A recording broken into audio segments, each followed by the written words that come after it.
পরিস্থিতি নিয়ে বর্ধমান জেলায় আমার সাথে চিফ সেক্রেটারি এবং অন্যান্য important department related to flood affected area সবাই ছিলেন।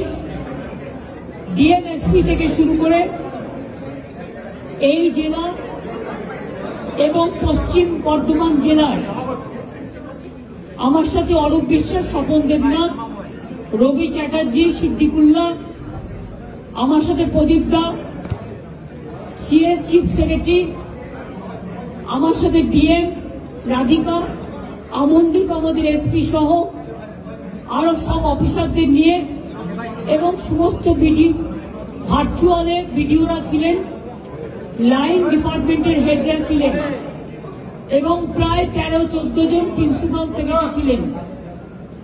অল এমএলএ প্রেজেন্ট ছিলেন, জেলা পরিষদ ছিলেন, পঞ্চায়েত সমিতি ছিল, মিউনিসিপ্যালিটির চেয়ারম্যানরা ছিলেন, এমপিরা ছিলেন, কীর্তি আজাদ এবং শর্মিলা। আমি আপনাদের যেটা বলবো, আমরা ডিটেলস আলোচনা করেছি।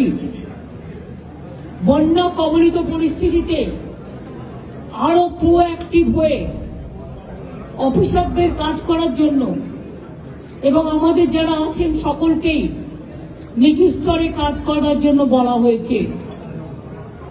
আবার বর্ষা আসছে, এই 2-3 দিন বঙ্গোপসাগরে 2 ঘূর্ণিবর্ত তৈরি হয়েছে, ফলে প্রচন্ড বৃষ্টি হচ্ছে এবং কিছু জেলায় বৃষ্টি হবে। যাদের জায়গাগুলো ইতিমধ্যেই জলে ঢেকে আছে, নতুন করে যদি বর্ষা হয় আর সেই বর্ষার জল যদি আবার আসে এবং ডিভিসি যদি আবার জল ছাড়ে, তাহলে কিন্তু জলের ওপর জল প্লাবিত হবে। সেক্ষেত্রে দয়া করে যারা দেখতে পাচ্ছেন জলের সম্ভাবনা আছেন, তাদের কাছে অনুরোধ করব, পেছনে যারা মোবাইলে কথা বলছেন স্টপ করুন, সাইডে কথা না বললেও চলবে। এখন আমি আপনাদের যেটা বলছি, সেই সব জায়গায় দায়িত্ব দেওয়া হয়েছে বিডিওদের, ডিএম, এসডিও, আইসিদের, যে তারা দরকার হলে মানুষকে বুঝিয়ে সুঝিয়ে, আমি জানি ঘর ছেড়ে আসা খুব মুশকিল, কেউ তার নিজের বাসস্থান ছাড়তে চায় না, কিন্তু একটা মানুষের জীবন চলে গেলে জীবন ফিরে আসে না। বাসস্থান হয়তো ফিরে পাওয়া যায়, কিন্তু জলে ভেজা কর্দমাক্ত অবস্থায় অনেক কিছু তাদের নষ্টও হয়। এই অবস্থায় আমরা এমএলএদেরও বলেছি, আমরাও গুরুত্ব দিতে বলেছি। বন্যার জল চলে গেলে প্রথম কাজ হচ্ছে বর্ধমান, বাঁকুড়া, বীরভূম, হুগলি, হাওড়া, নদিয়া থেকে শুরু করে বাঁকুড়া, যতগুলো জায়গা আছে, উত্তর 24 পরগনা, দক্ষিণ 24 পরগনা, যে জেলাগুলো শস্য ভান্ডার, যাদের শস্য নষ্ট হয়েছে, যাদের জলে ধানের জমি প্লাবিত হয়েছে, তাদের জমিগুলোকে মেপে তারা যাতে শস্য বীমার টাকা পায়, চাষি ভাইদের, বোনেদের আমি চিন্তা করতে বারণ করব। কারণ আমরা বিনা পয়সায় শস্য বীমার টাকা প্রতি বছরই চাষিদের দিয়ে থাকি। বাংলার দুর্ভাগ্য, বাংলায় যতটা বন্যা হয় এবং আসামে অন্য কোথাও সেটা হয় না। কারণ বাংলা হচ্ছে নদী মাতৃকার দেশ, নদী, পুকুর, সমুদ্রে ঘেরা, ফলে আমাদের বাংলার অবস্থানটা ঠিক নৌকার মতো, প্রচন্ড জল জমে যায় একটুতেই। আর ঝাড়খণ্ডে বৃষ্টি হলেই আমাদের চিন্তা হয়, জলটা ছেড়ে দেয় নিজেদের বাঁচাতে টোটাল বাংলার ওপরে। ফরাক্কায় যখন জল প্লাবিত হয় দীর্ঘদিন ড্রেজিং না করার ফলে, জলটা ছেড়ে দেয় গঙ্গার ইরোশনের ফলেও। মালদা, মুর্শিদাবাদ যখন প্লাবিত হয়, বিহারেরও কিছুটা অংশ প্লাবিত হয়, কিন্তু বিহার তখন বাঁধ কেটে দিয়ে জলটা বাংলায় ঢুকিয়ে দেয়। Ganga action plan, ফ্ল্যাড control, DBC তিনটেই কেন্দ্রীয় সরকারের আমলে, মানে অন্তরে মানে ওদের অধীনে, কিন্তু আজ পর্যন্ত কোনো কাজ তারা না করার ফলে লক্ষ লক্ষ মানুষের ঘর ডুবে যাচ্ছে, কৃষিক্ষেত্র ডুবে যাচ্ছে, শস্য ক্ষেত্রে ডুবে যাচ্ছে। ইলেকশনে যে টাকাটা আমরা খরচ করি, আমি সব রাজনৈতিক দলকে বলবো, বড় বড় বিল্ডিং বানিয়ে, নিজেদের মূর্তি বানিয়ে যে টাকাটা আপনারা খরচ করেন, দয়া করে কেন্দ্রীয় সরকার তার 1/4 যদি আমরা পাই, আমরা Ganga action plan, flood control সিচুয়েশনটা আরো ভালো করে করতে পারি। আমাদের সব আগে থেকেও খবরই রাখতো না, এখন তো আমরা মনিটরিং করি 24/7। সব ছুটি বাতিল করা হয়েছে, কারণ একটাই, রাত জেগে সরকারি কর্মচারী হোক, পুলিশ হোক, আমাদের দলের স্বেচ্ছাসেবকরা হোক, তারা পাহারা দিচ্ছেন। সব বিডিও আইসির ওখানে মাইক্রোফোন রাখার ব্যবস্থা করা হয়েছে। সমস্ত রিলিফ ক্যাম্প বিভিন্ন জায়গায়, আশেপাশে যদি জল জমে সেখানে তুলে আনার জন্য বলা হয়েছে রিলিফ শেল্টার। আমরা ফ্লাড শেল্টার অনেকগুলো তৈরি করেছি, কিন্তু তাতেও বাঁধ মানছে না, বাঁধ ভাঙছে জলের পর জলের প্লাবনে। দরকার হলে পুজোর ছুটি আসছে, স্কুলগুলো ছুটি হয়ে যাবে, বাসস্থান হয়তো ফিরে পাওয়া যায়, কিন্তু জলে ভেজা কর্দমাক্ত অবস্থায় অনেক কিছু তাদের নষ্টও হয়। এই অবস্থায় আমরা এমএলএদেরও বলেছি, আমরাও গুরুত্ব দিতে বলেছি, বন্যার জল চলে গেলে প্রথম কাজ হচ্ছে বর্ধমান, বাঁকুড়া, বীরভূম, হুগলি, হাওড়া, নদিয়া থেকে শুরু করে বাঁকুড়া, যতগুলো জায়গা আছে, উত্তর 24 পরগনা, দক্ষিণ 24 পরগনা, যে জেলাগুলো শস্য ভান্ডার, যাদের শস্য নষ্ট হয়েছে, যাদের জলে ধানের জমি প্লাবিত হয়েছে, তাদের জমিগুলোকে মেপে তারা যাতে শস্য বীমার টাকা পায়, চাষি ভাইদের, বোনেদের আমি চিন্তা করতে বারণ করব। কারণ আমরা বিনা পয়সায় শস্য বীমার টাকা প্রতি বছরই চাষিদের দিয়ে থাকি।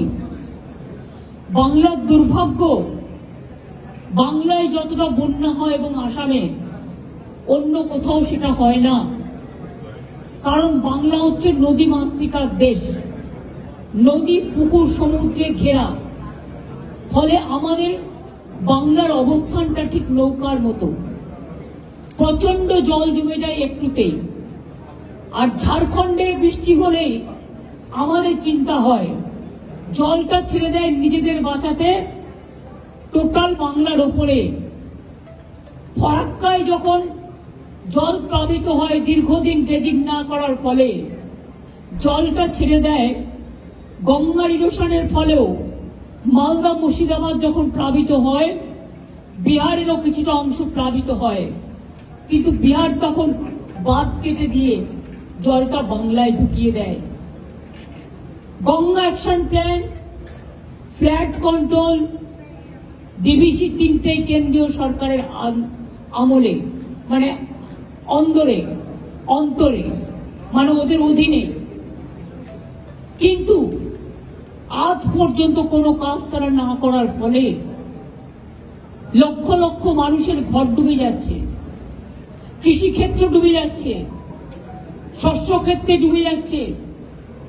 ইলেকশনে যে টাকাটা আমরা খরচ করি, আমি সব রাজনৈতিক দলকে বলবো, বড় বড় বিল্ডিং বানিয়ে, নিজেদের মূর্তি বানিয়ে যে টাকাটা আপনারা খরচ করেন, দয়া করে কেন্দ্রীয় সরকার তার 1/4 যদি আমরা পাই, আমরা Ganga action plan, flood control সিচুয়েশনটা আরো ভালো করে করতে পারি। আমাদের সব আগে থেকেও খবরই রাখতো না, এখন তো আমরা মনিটরিং করি 24/7। সব ছুটি বাতিল করা হয়েছে, কারণ একটাই, রাত জেগে সরকারি কর্মচারী হোক, পুলিশ হোক, আমাদের দলের স্বেচ্ছাসেবকরা হোক, তারা পাহারা দিচ্ছেন। সব বিডিও আইসির ওখানে মাইক্রোফোন রাখার ব্যবস্থা করা হয়েছে। সমস্ত রিলিফ ক্যাম্প বিভিন্ন জায়গায়, আশেপাশে যদি জল জমে সেখানে তুলে আনার জন্য বলা হয়েছে রিলিফ শেল্টার। আমরা ফ্লাড শেল্টার অনেকগুলো তৈরি করেছি, কিন্তু তাতেও বাঁধ মানছে না। বাঁধ ভাঙছে জলের পর জলের প্লাবনে। দরকার হলে পুজোর ছুটি আসছে, স্কুলগুলো ছুটি হয়ে যাবে, এবং এই সব জায়গাগুলোতে যাতে আমরা কাজে লাগাতে পারি, মানুষকে আগে প্রাণ দিয়ে সেটা আমাদের দেখতে হবে। জলের যাতে খামতি না হয়, মানে খাবার জলের, পিএইচই কে বলে দেওয়া হয়েছে, পিডব্লিউডি কে বলা হয়েছে যে রাস্তাগুলো ভেঙেছে টোটাল সার্ভে করতে। পঞ্চায়েত ডিপার্টমেন্টকে বলা হয়েছে ডিসেম্বর মাসে যে 11 লক্ষ মাটির বাড়ির টাকা রাজ্য সরকার ছাড়বে পাকা বাড়ি করবার জন্য, অর্ধেক টাকা প্রথম কিস্তিতে আর অর্ধেক টাকা দ্বিতীয় কিস্তিতে দেওয়া হয়। অর্ধেক কিস্তির টাকা আমরা ডিসেম্বরে ছাড়ব। জল কমে গেলেই পঞ্চায়েত ডিপার্টমেন্ট সার্ভে করে নেবে এই 11 লক্ষ মানুষের বাড়ি। তাছাড়াও মাইনরিটি ডিপার্টমেন্ট থেকে 65,000 বাড়ি তৈরি করে দেওয়া হচ্ছে ডেস্টিটিউটদের জন্য। সেই সংখ্যাটা যদি ওই লিস্টে থাকে তাহলে অটোমেটিক্যালি সেই সংখ্যাটা এই লিস্টে যুক্ত হবে। অর্থাৎ যাদের বাড়ি, মাটির বাড়ি ভেঙে গেছে, ধসে গেছে, অথচ লিস্টে নেই, তাদেরও আমার মনে হয় যে বাড়িগুলো আছে সার্ভে করে দেখুক, কারণ তাদের আমাদের প্রায়োরিটি দিতে হবে। আমরা 50 লক্ষ বাড়ি বাংলায় পাকা বাড়ি তৈরি করে দিয়েছি এই 13 বছরে, কিন্তু এখনো মাটির বাড়ি গ্রাম অঞ্চল, আমাদের তো গ্রাম ও দূষিত বাংলা, এখনো 50 লক্ষর মতো বাকি আছে। সেক্ষেত্রে যে বাড়িগুলো একেবারে ধ্বংস হয়ে গেছে এবং অর্ধেক ধ্বংস হয়ে গেছে, সেই বাড়িগুলোর একটা লিস্ট করতে বলা হয়েছে।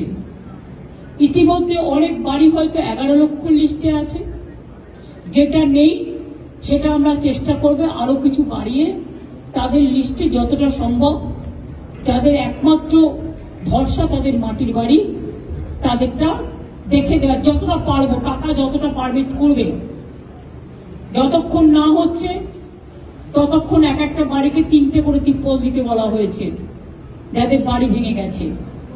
খাওয়া দাওয়া, রিলিফ, এবং আপনারা এই প্রথম দেখেছেন, আগেও করেছি আমরা, সরকার থেকে যেমন রিলিফ দেওয়া হচ্ছে, জিআর চলবে যতক্ষণ মানে স্বাভাবিক পরিস্থিতি না হচ্ছে।